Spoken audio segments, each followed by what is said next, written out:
Booster 19 is back home in MegaBay 1 following its first ever static fire. But remember how we thought the test itself was cut short? Well, SpaceX has shared some insight into that. Massey's is making storming progress ahead of Ship 39's static fire campaign, Raptor action at McGregor isn't slowing down, and Starship's launch facility at Launch Complex 39A is looking like it'll be ready to support its first launch by the end of the year. From Florida Space Coast to South Texas, we have all of this coming up and more on this week's Starship Update.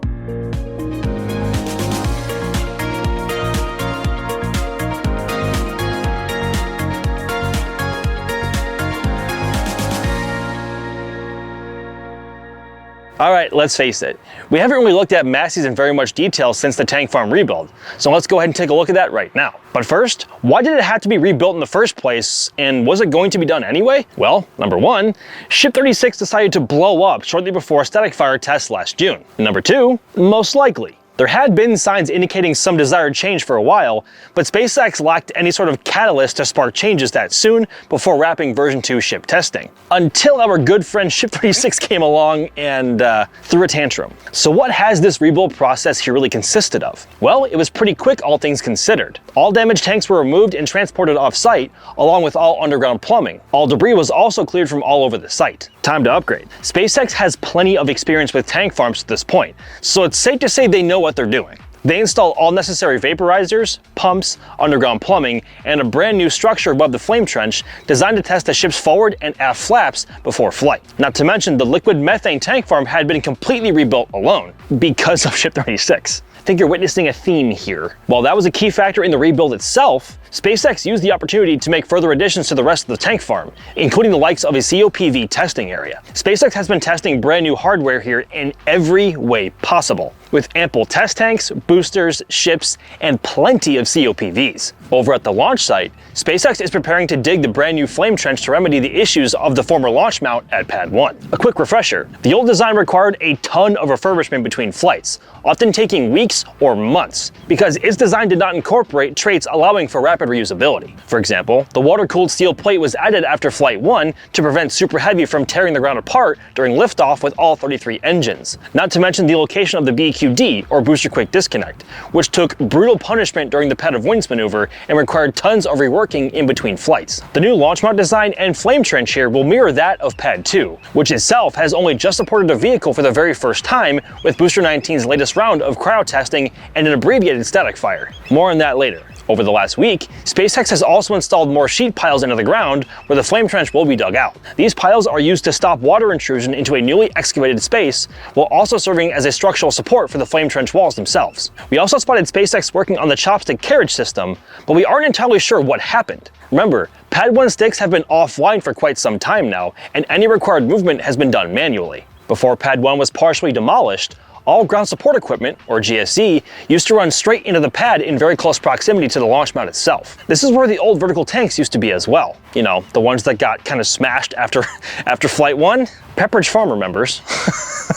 The new service structure seen here removes all of that and keeps all GSE off the side in a secured bunker. All connections from the tank farm, along with various hydraulics and electricals, run to the service structure, which then runs into the booster quick disconnects and clamps. SpaceX has also been expanding the tank farm as well. They had recently placed 2 liquid methane storage tanks that have been undergoing testing to verify their functionality. The expansion of the tank farm is essential for a quicker launch cadence as the capabilities of both launch pads and vehicles rise. SpaceX has also used the tank farm expansion as an opportunity to build an air separation unit, or ASU, which we've covered before. The ASU is designed to separate oxygen, nitrogen, and argon from the atmosphere before sending them into the tank farm for further commodity storage, rather than SpaceX having to rely on a bunch of tankers before each flight, which is both time-consuming and very expensive. Here, SpaceX is specifically using centrifugal air compressors, which are more compact, simpler, and require less maintenance than the other option, more commonly known as axial compressors. Before the air is compressed, it goes through a filter to remove any dust and small debris. It's then compressed to increase pressure and facilitate purification, where water and carbon prevent buildup of ice where the air is cooled. The air is cooled to an almost liquid state, around -173 degrees Celsius or about -280 degrees Fahrenheit, before then being distilled and further separated into its chemical makeups. Now let's change things up a bit. It's time for our McGregor Minute. At the time of this video's production, McGregor had conducted 30 Raptor engine tests since the 14th. You heard that right, 30. 2 of which lasted for 200 seconds in duration. For reference, that's only 28 seconds shorter than the observed ascent and boost back burn durations on Flight 11. That now makes 173 Raptor tests lasting 200 seconds or longer since August of 2024. And now it's time to revisit the topic of Raptor serial numbers because, like in many previous weeks, we've tracked another record holder. On the 18th, our camera spotted Raptor 3 132 rolling past. Yep, we're in the 130s now, kids. This means that, in theory, SpaceX has enough Raptor 3 engines to support 4 Super Heavy boosters now. Of course, this is solely assuming sea-level variants of Raptor 3, and not taking into account any engines being lost in testing, aka blowing up. And also not to mention the existence of the vacuum-optimized variant as well. Also on the 18th, again, the transfer tube test tank underwent a cryogenic-proof test of sorts. This test tank serves to verify the integrity of the new and improved Super Heavy transfer tube, given its redesign and how massive it is now. Remember, it's basically the size of a Falcon 9 rocket now. It held its cryo for approximately 2 hours before detanking was noticeable. The following day, a shell was placed on this transfer tube test tank, restricting our views of it once again. Of course, we can't forget about the rest of the Raptors on site as well, old and new. On the 16th, we spotted a set of Raptor 1 nozzles rolling around the site. Crazy to think that these still exist somewhere and somehow, considering that these engines have been irrelevant since, what was it, 2021? Oh my god, 5 years. Now that's a lot to happen at McGregor this week, but that's gonna wrap it up for this section.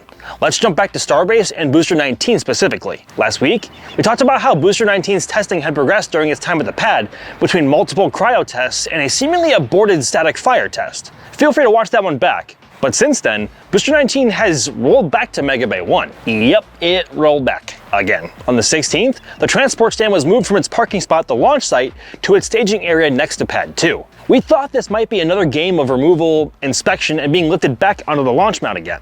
Or not. All the following testing closures were soon revoked, and a transport delay from the launch site to the production site was posted for the following day at noon local time. Well, the clock was ticking and the booster had still not yet been lifted off of the launch mount, so we were getting a little concerned that they weren't going to make this window. And then they pushed the road delay by 12 hours from midday to midnight.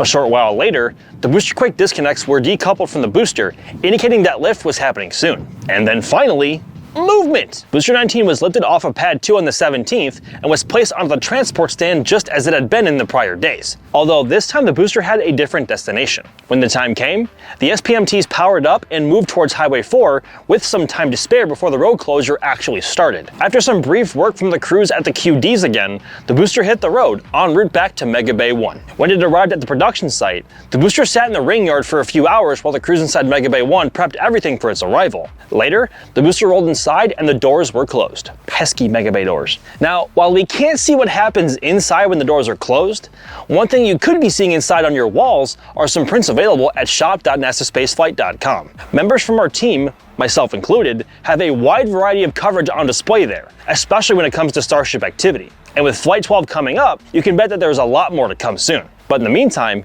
feel free to browse through Flights 1 through 11 and other examples from today's modern era in spaceflight. The list goes on and on, so go ahead and check them out while you can. After all was said and done here, we didn't have to wait very long for news coming from SpaceX themselves about what had happened to Booster 19 during testing. At 9:23 a.m. Central Time, SpaceX posted, quote, "Initial Super Heavy version 3 and Starbase Pad 2 activation campaign complete, wrapping up several days of testing that loaded cryogenic fuel and oxidizer on a version 3 vehicle for the first time." They then followed up with, "While the 10-engine static fire ended early due to a ground-side issue, we saw a successful startup on all installed Raptor 3 engines. Next up, preparing the booster for a 33-engine static fire." God, you love to hear that. So this definitively confirms that the test aborted early despite some speculation on what could have happened. But despite all of that, it is certainly good to know that the vehicle itself performed as well as SpaceX had hoped, with all 10 Raptor 3 starting up as intended, but also proving good communication between the vehicle and ground systems when something went awry. Though it was kind of worrying to read about this being a ground-side issue,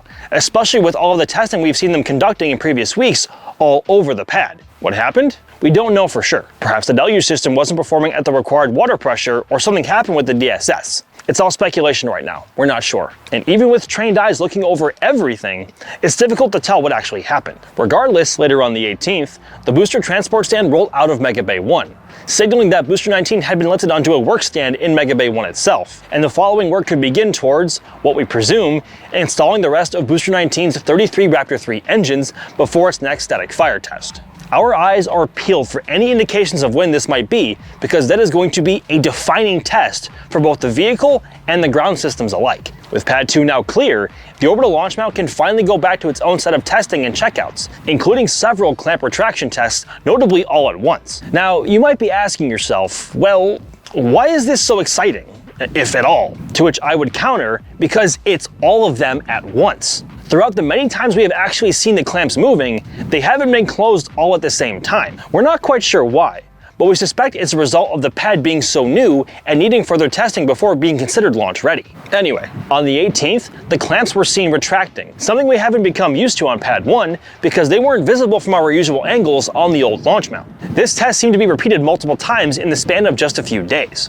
The clamps retracting quickly is a necessity for launch, not just for protection against the exhaust of Raptor 3s at liftoff, but also for clearance purposes with the engines. If that didn't happen, we'd likely have a much bigger problem on our hands. We don't want that. We need version 3 to do as it's supposed to right out of the gate. We cannot have any more version 2 shenanigans. Nonetheless, this was a great milestone to witness. Perhaps not as exciting to most people, but to us, we're geeking out over it. So far in the life of Pad 2, this is the first time that we have seen this happen. Moving up the tower at Pad 2, it's got a new roof. Literally. You know that big yellow crane we've seen at Starbase for a few weeks now? That's the Buckner LR-11000, and it was brought to Starbase to aid in this very project. It serves as a form of shielding at the top, presumably for eventual recovery of ships from orbit. This is very important because, at least here in Starbase, the ship will be approaching from the rear of the tower, and the very top section may be subject to the exhaust from ship's 3 sea-level Raptors during the flip and burn maneuver before being caught in the chopsticks. It's been pretty unique to see for sure,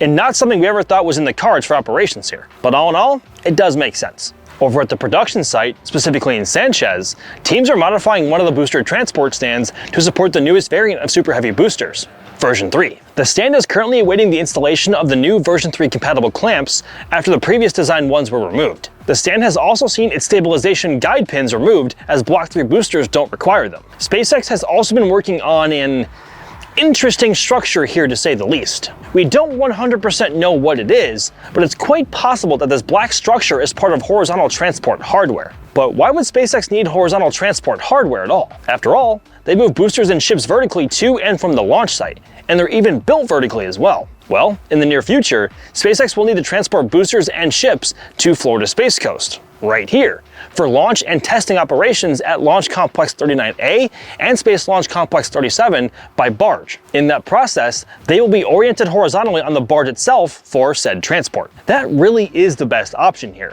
SpaceX otherwise doesn't need to worry about the risks of road transport. They already had plenty of that in the beginning of Falcon 9's life, and they certainly could do without increased risk to a vehicle that is much larger in every dimension. As everything stands now, there's no way to produce Starship vehicles here in Florida yet, so they will need to be transported first here for the time being. Remember, the Cape doesn't have a star factory yet, and the Florida GigaBay isn't ready yet either, though that should change soon. More on that in a minute. Moving back to vehicles in Starbase, we have our beloved Ship 39. On the docket for Flight 12, Ship 39 has been undergoing its post-cryo test routine workflow before it rolls back out to Massey's to complete its first ever static fire test. The first at Massey's since Ship 36, actually, believe it or not. That's really weird to think about.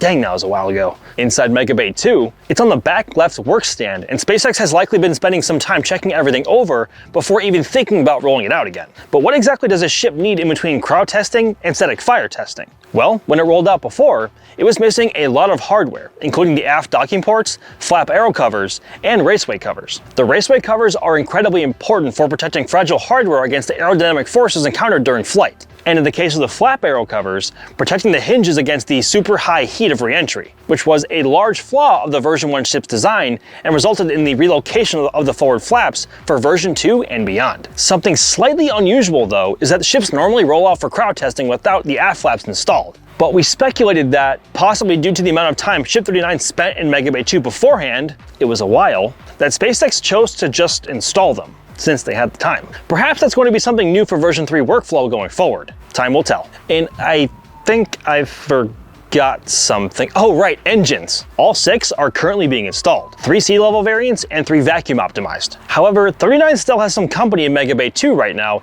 and is yet to roll out at all. That being Ship 40. Right now it's fully stacked and sitting on the center work stand next to Ship 39. And oh, what's that? Oh, apparently Ship 40 indeed has its aft flaps installed, so far confirming that Block 3 workflow may be different. Ship 40 is slated to launch on Flight 13 with Booster 20 and is currently undergoing checkouts and final inspection before rolling out to Massey's for cryo testing. It will likely use the thrust sim stand this time, unlike Ship 39, which used a static fire stand despite not having engines, which was a curveball for us to say the least. 39 did not use the thrust sim because S39.1, the Block 3 aft test article, was using it. But this test tank is now sitting in the can crusher for testing structural integrity. So it's available. Ship 40 is still missing a band of tiles on its aft section though. So hopefully soon, SpaceX will finish up work there and close up that gap. We were astonished just how good 39 looked when it rolled out, despite not being finished. So we expect more of the same for Ship 40. The GigaBay here at Starbase is still a growing skeleton of steel beams, with more being delivered in the past week. But it looks like some exterior cladding is beginning to appear. While SpaceX is still working on assembling level 4 out of 5 in total, they also began to install some of the outer walls of the structure for protection against the environment. Starbase isn't exactly friendly being right next to the Gulf, which is a very big salty body of water, and a bunch of sand acting like sandblasters. Yeah, it's not nice. Once built, the GigaBay will support construction of up to 24 vehicles at once. That number, 24, will be split between ships and boosters inside, enabling mass production and faster turnaround of vehicles for more flights. Still yet to finish up in terms of the structure here is the completion of level 4, as mentioned a few moments ago. SpaceX is still working on it, and then level 5 is next. Level 5 will only be a half level, around 10 meters tall instead of 20, and then SpaceX will build separate rooms on top of level 5, similar to how the megabays are currently arranged, especially MegaBay 2. It's like a freaking party house up there. The second GigaBay at Roberts Road is much closer to completion than Starbase's, believe it or not. The building is beginning to receive steel cladding that makes up the exterior walls, and SpaceX is working on the 5th and final level of the structure as well. It's freaking huge. And I can basically see it right now. It's like right over there. A sign that Florida's GigaBay is nearing completion is that SpaceX has filed an OEAAA, short for Obstruction Evaluation Airport Airspace Analysis, filing for an MLC-650 crawler crane, which will be used to deconstruct the tower cranes currently inside of the GigaBay itself, and will also complete the assembly to the very top. One of our longtime members, Julia Bergeron, spotted a probable component for this very crane, which means SpaceX is preparing to build it right at Roberts Road. Leaving Roberts Road and moving over to the Starship launch pad at Launch Complex 39A, both booster quick disconnects, or BQDs, had their hoods installed, meaning that the BQDs might be ready for some testing here soon. Teams have also manually rotated the chopsticks, hoping to see some movement on their own here soon enough, along with the ship quick disconnect arm. SpaceX is aiming to launch here by the end of 2026. Not only is there a lot on the line for version 3 starting strong, but also for bringing Starship's eventual main hub into operational status as quickly as possible. Florida offers much more freedom in terms of what orbit Starship can launch into, crucial for commercial success. In addition to its second launch facility working as planned, Space Launch Complex 37, which will feature 2 separate launch towers and 2 bespoke towers for catch and recovery. At the moment, the tower segments that were at Roberts Road are now all stationed at Space Launch Complex 37, waiting to be stacked once foundation work is complete. This will be the very first tower here, as 37 will become a major launch operations hub in the years to come. When do you guys think Ship 39 will roll out for its static fire testing? Or even Booster 19 for that matter, since it still needs engines? And how confident are you that Starship will launch from 39A before the year's over? Feel free to let us know in the comments section down below. We'll be reading. I'm Max Evans for NSF. Thank you so much for watching, and we'll see you guys next time.